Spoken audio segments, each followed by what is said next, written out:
السلام علیکم ورحمۃ اللہ وبرکاتہ۔ اعوذ باللہ من الشیطان الرجیم، بسم اللہ الرحمن الرحیم۔ وَأَتِمُّوا الْحَجَّ وَالْعُمْرَةَ لِلَّهِ فَإِنْ أُحْصِرْتُمْ فَمَا اسْتَيْسَرَ مِنَ الْهَدْيِ وَلَا تَحْلِقُوا رُؤُوسَكُمْ حَتَّى يَبْلُغَ الْهَدْيُ مَحِلَّهُ فَمَنْ كَانَ مِنْكُمْ مَرِيضًا أَوْ بِهِ أَذًى مِنْ رَأْسِهِ فَفِدْيَةٌ مِنْ صِيَامٍ أَوْ صَدَقَةٍ أَوْ نُسُكٍ فَإِذَا أَمِنْتُمْ فَمَنْ تَمَتَّعَ بِالْعُمْرَةِ إِلَى الْحَجِّ فَمَا اسْتَيْسَرَ مِنَ الْهَدْيِ فَمَنْ لَمْ يَجِدْ فَصِيَامُ 3 أَيَّامٍ فِي الْحَجِّ وَسَبْعَةٍ إِذَا رَجَعْتُمْ تِلْكَ 10 كَامِلَةٌ ذَلِكَ لِمَنْ لَمْ يَكُنْ أَهْلُهُ حَاضِرِي الْمَسْجِدِ الْحَرَامِ وَاتَّقُوا اللَّهَ وَاعْلَمُوا أَنَّ اللَّهَ شَدِيدُ الْعِقَابِ۔ محترم سامعین کرام، سورۃ البقرہ سورہ نمبر 2 اور اسی صورت سے ابھی آپ کے سامنے آیت نمبر 196 یعنی 190 پر 6 نمبر کی آیت کریمہ تلاوت کی گئی۔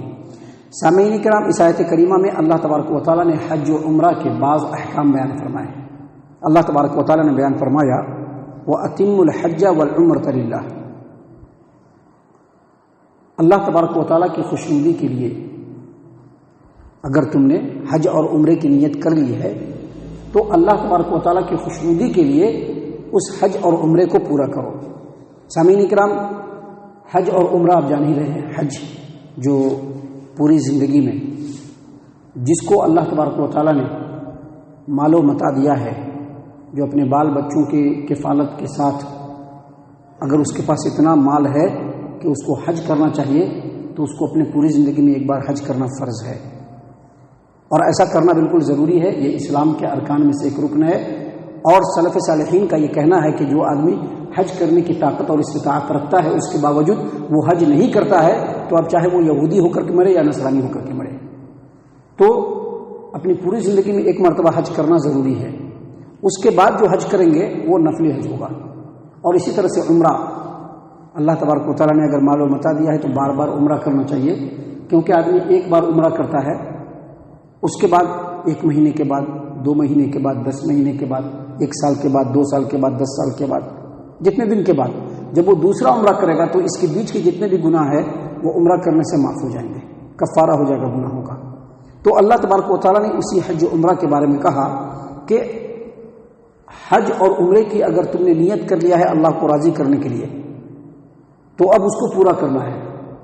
اس کو پورا کرنا ضروری ہے، چاہے وہ نفلی حج یا نفلی ہی عمرہ کیوں نہ ہو۔ اس کے بعد اللہ تبارک و تعالیٰ نے فرمایا فَإِنْ أُحْصِرْتُمْ فَمَا اسْتَيْسَرَ مِنَ الْهَدْيِ۔ اگر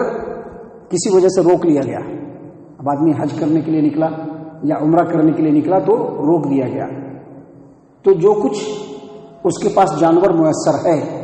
اس کو وہ قربانی کر دے اور اپنے بال کو منڈا لے، جیسا کہ صلح حدیبیہ کے واقعے میں آپ لوگوں نے سنا اور پڑھا کہ صلح حدیبیہ کے لیے جب اللہ کے رسول صلی اللہ علیہ وسلم عمرہ کے لیے نکلے تو حدیبیہ کے مقام پر پہنچے تو کفار مشرکین نے ان کو روک لیا۔ صحیح بخاری کتاب المغازی کی روایت ہے، مسور بن مخرمہ رضی اللہ عنہ کہتے ہیں کہ نبی اکرم صلی اللہ علیہ وسلم جب عمرہ کرنے کے لیے نکلے تو حدیبیہ کے مقام پر بدیل بن ورقا الخزائی یہ آیا اور کہنے لگا کہ قریش آپ لوگوں سے جنگ کریں گے، آپ لوگوں کو نہیں جانے دیں گے۔ تو نبی صلی اللہ علیہ وسلم نے کہا کہ ہم لوگ جنگ کرنے کے لیے نہیں آئے ہیں بلکہ عمرہ کرنے کے لیے آئے ہیں۔ اس کے بعد معاملہ جب آگے بڑھا اور ان لوگوں کو روک دیا گیا اور عمرہ کرنے سے منع کیا گیا تو نبی اکرم صلی اللہ علیہ وسلم نے اور صحابہ کرام نے جو بھی جانور ساتھ میں تھا اس کو قربانی کر دیا اور اپنے سر کو منڈا لیا۔ محترم سامعین کرام، ایک اور روایت ہے زباعہ، وہ کہتی ہے کہ میں نے نبی صلی اللہ علیہ وسلم سے کہا کہ اللہ کے رسول صلی اللہ علیہ وسلم میں حج کا ارادہ رکھتی ہوں لیکن میں بیمار ہوں۔ صحیح مسلم کی روایت ہے، یہ کہا کہ میں حج کا ارادہ رکھتی ہوں لیکن میں بیمار ہوں، کیا کروں؟ کہا کہ تم حج کا ارادہ کرو لیکن اللہ تبارک و تعالیٰ سے یہ شرط بھی لگا لو، یعنی یہ نیت بھی کر لو کہ جہاں پر مجھ کو روک دیا گیا میں وہیں پر احرام کھول لوں گی۔ تو اسی لیے اللہ تبارک و تعالیٰ نے یہاں پر فرمایا کہ فَإِنْ أُحْصِرْتُمْ، اگر تم کو روک دیا جائے، دشمن نے روک دیا یا طبیعت کی خرابی ہو گئی، حالات سازگار نہیں ہے یا راستے میں بہت ساری رکاوٹیں ہیں، اگر ان رکاوٹوں کے بعد اگر حج اور عمرہ کے راستے میں روک دیا گیا تو جو جانور ساتھ میں ہے اس کو قربانی کرے گا آدمی اور سر کو جو ہے منڈائے گا، اور اب نیکسٹ ایئر یا جب بھی سہولت ہوگا اس عمرے یا حج کو پورا کرنا ہوگا.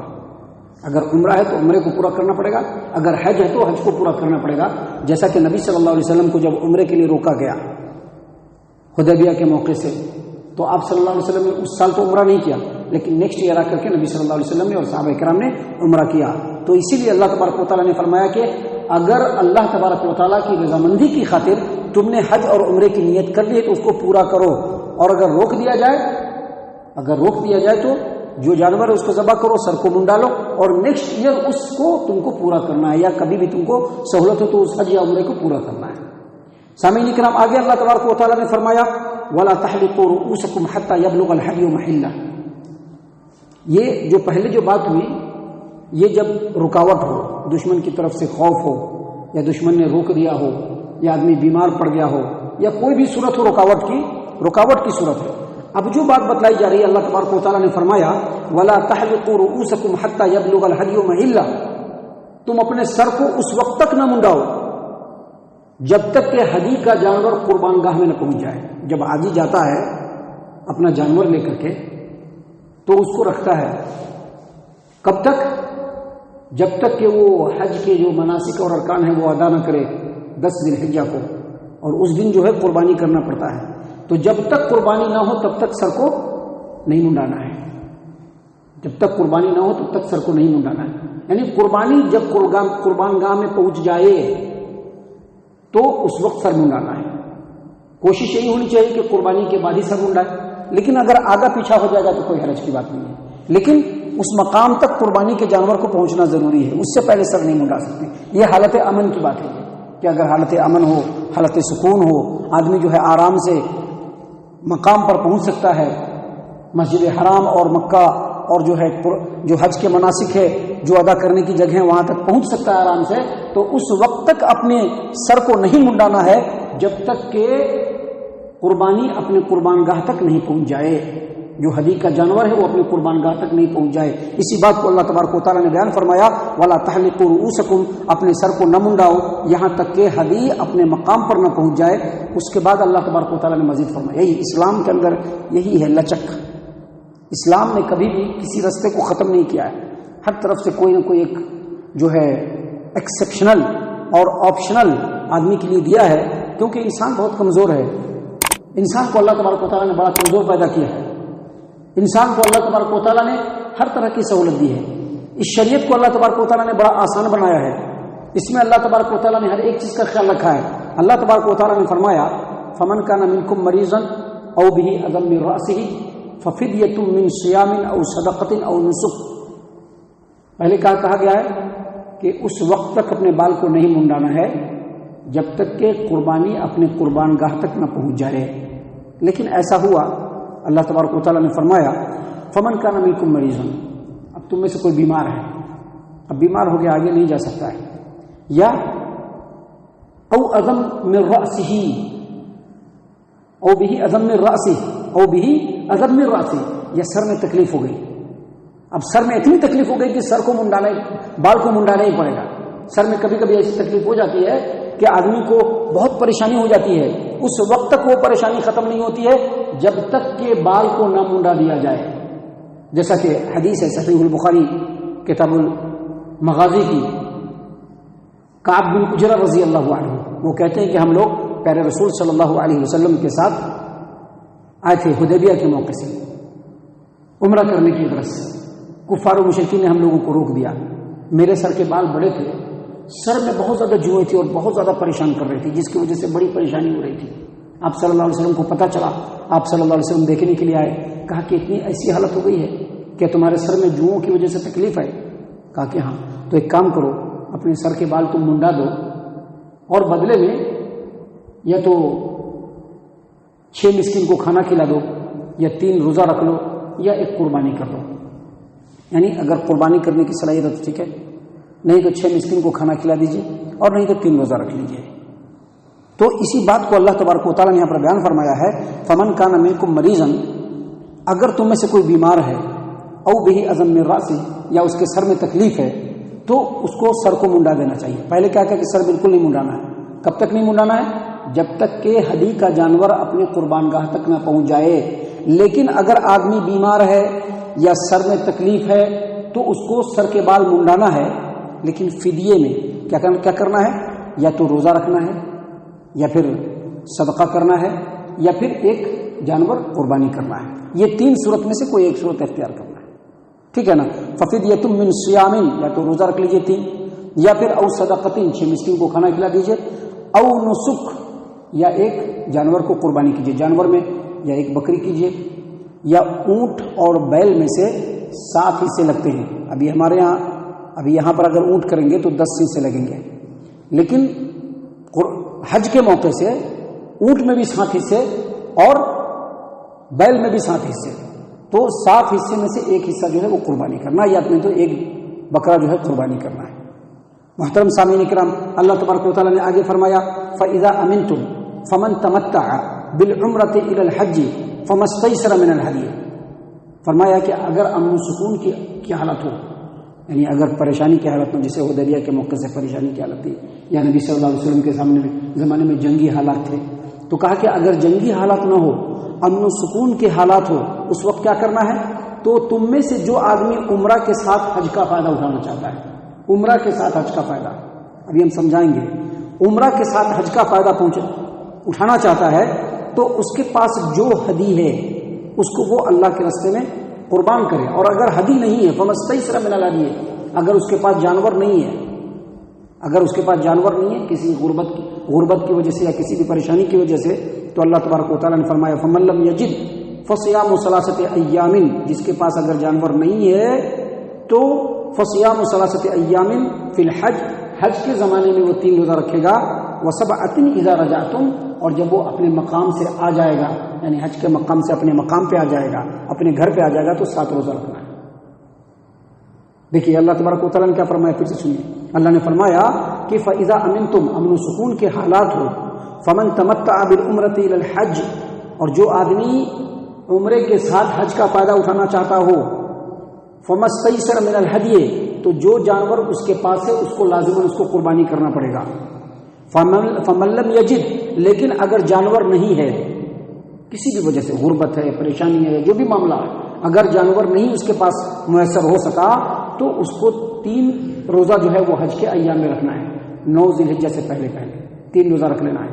اور باقی جو روزہ ہے وہ اپنے گھر جب آئے گا واپس تو 7 روزہ رکھے گا۔ اللہ نے فرمایا تِلْکَ عَشَرَةٌ کاملہ، یہ مکمل 10 روزے ہوئے۔ ذَلِكَ لِمَن لَّمْ يَكُنْ أَهْلُهُ حَاضِرِ الْمَسْجِدِ الْحَرَامِ، اور یہ حکم ان لوگوں کے لیے ہے جو مکہ میں نہیں رہتے ہیں، مکہ والوں کے لیے حکم نہیں ہے، جو مکہ میں نہیں رہتے ہیں ان کے لیے حکم ہے۔ دیکھیے اصل میں کیا تھا کہ زمانے جاہلیت میں لوگوں کو ایک خیال تھا، لوگوں کی ایک فکر تھی، جیسا کہ آج بھی لوگوں کے بہت سارے خیال ہوتے ہیں کہ آدمی جو ہے اگر حج کے لیے آیا ہے تو صرف حج ہی کرے گا، عمرہ نہیں کرنا ہے اس کو، اور اگر عمرے کے لیے آنا ہے تو پھر دوسرا سفر کرنا ہے۔ اللہ تبارک و تعالیٰ نے اس چیز کو ختم کیا، نبی صلی اللہ علیہ وسلم کے نبی بننے کے بعد اس چیز کو ختم کیا، اور کہا کہ مکہ سے باہر کے جو لوگ ہیں وہ ایک ہی سفر میں عمرہ بھی کر سکتے ہیں اور حج بھی کر سکتے ہیں۔ یہیں سے پتہ چلتا ہے کہ حج کے کچھ اقسام ہیں، کچھ الگ الگ قسمیں حج کے ہیں۔ دیکھیے ایک آدمی اب باہر سے جا رہا ہے، مکہ والے نہیں، مکہ والے کو صرف حج کی نیت کرنا ہے اور صرف حج کرنا ہے، ان کو عمرہ کے لیے پھر الگ سے سفر کرنا پڑے گا۔ لیکن جو لوگ مکہ سے باہر ہیں وہ حج کے لیے جائیں گے تو وہ احرام باندھیں گے، تو احرام باندھنے کے بعد اس کو پہلے عمرہ کرنا چاہیے۔ عمرہ کرنے کے بعد چاہے تو وہ اپنے احرام کو کھول بھی سکتے ہیں، یا نہیں تو احرام کو باندھے رہیں گے۔ اس کے بعد حج کا جو موقع آئے گا 8 ذی الحجہ سے، وہ حج کے پورے ارکان اور مناسک کو ادا کریں گے، یہاں تک کہ قربانی کا دن آ جائے گا، تب جا کر کے وہ قربانی کریں گے، سر کے بال کو منڈائیں گے اور اس کے بعد احرام کو کھولیں گے۔ اس کو کہتے ہیں حج قران، یعنی عمرہ اور حج دونوں مل گیا، یعنی عمرہ بھی ملا اور حج بھی مل گیا۔ آدمی اپنے مقام سے نکلا، نیت کیا حج اور عمرہ دونوں کی، اس نے احرام باندھ لیا، آ کر کے مکہ میں عمرہ کیا، عمرہ کرنے کے بعد اس نے احرام کو نہیں کھولا بلکہ احرام میں ہی رہا، یہاں تک کہ حج کے ایام آئے تو حج کے ایام میں اس نے حج کے تمام ارکان کو ادا کیا۔ 10 ذی الحجہ کو اس نے سارا ارکان ادا کر کے اپنے جانور کو قربان کر کے اپنے سر کے بال کو منڈا کر کے پھر اس نے احرام کھولا، تو اس کو کہتے ہیں حج قران۔ ایک اور طریقہ جو ہمارے بھارت سے اور دوسرے علاقوں سے لوگ جاتے ہیں، ایک طریقہ کیا ہوتا ہے، یہاں سے گئے حج کرنے کے لیے گئے، جا کر کے جو ہے پہلے احرام باندھ لیا، میقات سے اس نے نیت کیا اللہم لبیک عمرۃ، عمرے کی نیت کیا، جا کر کے عمرہ کیا، عمرہ کرنے کے بعد احرام کو کھول دیا اور حلال ہو گئے۔ اس کے بعد 8 ذی الحجہ کو پھر سے جہاں پہ وہ مقیم ہے وہاں سے انہوں نے احرام باندھا، اور احرام باندھ کر کے حج کے پورے ارکان کو ادا کیا، یہاں تک کہ 10 ذی الحجہ کو قربانی بھی کیا، سر کے بال بھی منڈایا، اور اس کے بعد نہا دھلا کر کے اپنا احرام کھول دیا۔ تو بیچ میں جو یہ فائدہ اٹھایا تھا، یعنی جس دن عمرہ کیا اور احرام کھول دیا اور بیچ میں کچھ دن جو فائدہ اٹھایا، پھر اس نے جو ہے حج کا احرام باندھا، اسی کو کہتے ہیں حج التمتع، جس کو نبی صلی اللہ علیہ وسلم نے پسند کیا ہے۔ تو یہ جو عمرہ اور حج جو ایک ساتھ کرتے ہیں ان کو قربانی دینا ضروری ہے، لازم ہے، ان کو قربانی دینا پڑے گا۔ ابھی جو مکہ کے لوگ ہیں یا جہاں سے بھی لوگ جائیں خالی حج کا احرام باندھتے ہیں، خالی حج کریں گے عمرہ نہیں کریں گے، تو ان کے لیے قربانی کا جانور لازم نہیں، لیکن دے تو ٹھیک ہے، کوئی حج کی بات لازم نہیں ان کے لیے۔ اللہ تبارک و تعالیٰ نے اسی بات کو یہاں پر بیان فرمایا، فمن تمتع بالعمرۃ الی الحج فما استیسر من الہدی، اور جو آدمی حالت امن میں ہو اور عمرہ کے ساتھ حج کا بھی فائدہ اٹھانا چاہتے ہیں تو ان کے پاس جو جانور ہے وہ قربانی کریں۔ فإن لم یجد، اگر ان کے پاس جانور نہ ہو، فصیام ثلاثۃ ایام فی الحج، تو حج کے ایام میں وہ 3 روزے رکھیں گے 9 ذی الحجہ سے پہلے، کیونکہ اس کے بعد 10 ذی الحجہ ہو جائے گا۔ 10 ذی الحجہ کے بعد کیا ہوتا ہے، 10 کو بھی روزہ نہیں رکھنا ہے، ایام تشریق میں بھی روزہ نہیں رکھنا ہے، اور اس کے بعد آدمی اپنے گھر چلا آتا ہے، تو پھر گھر آنے کے بعد 7 روزہ اور رکھے، 3 روزہ حج کے ایام میں رکھے، 7 روزہ گھر پر آ کر کے رکھے، اور یہ 10 روزہ ہوا، تلک عشرۃ کاملہ ذلک لمن لم یکن اہلہ حاضر المسجد الحرام۔ یہ حکم ان لوگوں کے لیے جو مکہ سے باہر ہیں، مکہ والوں کے لیے حکم نہیں ہے۔ اور اس کے بعد اللہ تبارک و تعالیٰ نے فرمایا واتقوا اللہ، اللہ تبارک و تعالیٰ کا تقوی اختیار کرو، وَاعْلَمُوا أَنَّ اللَّهَ شَدِيدُ الْعِقَابِ، اور جان لو کہ اللہ تبارک و تعالیٰ سخت عذاب دینے والا ہے۔ سامعین کرام، حج کے تعلق سے یہ احکام ہے، آگے اور بھی بہت سارے احکام ہیں جو اللہ تبارک و تعالیٰ نے